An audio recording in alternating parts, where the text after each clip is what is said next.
પલટી મારતી બાકસ। ખૂબ મજા આપતું આ રમકડું બનાવવા માટે પ્રથમ એક બાકસ લઈ તે પર એક કાર્ડ શીટ લપેટો। બાકસને બહાર કાઢી કાર્ડ શીટના બંને છેડાને ટેપથી ચિપકાવી તેને અંડાકાર આપો।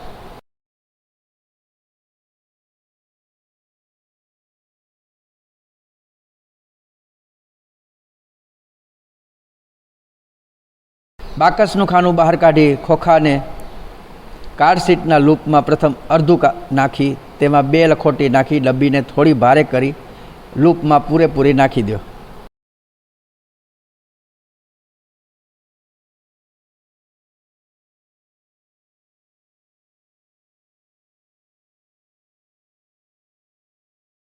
વાનરના ચિત્ર બહાર બંને બાજુ લગાડો।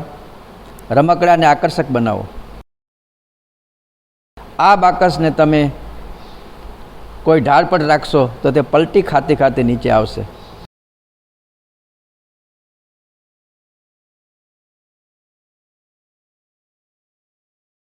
ખૂબ આકર્ષક અને મજેદાર લાગે છે આ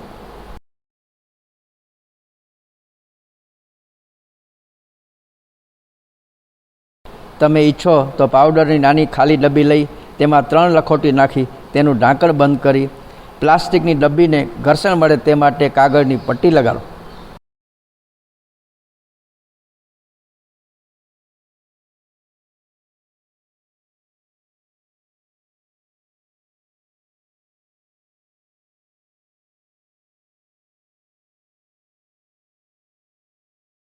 આ ડબ્બીને પણ ઢાળ પર રાખતા મનમોહક રીતે પલટી ખાતા ખાતા નીચે આવશે।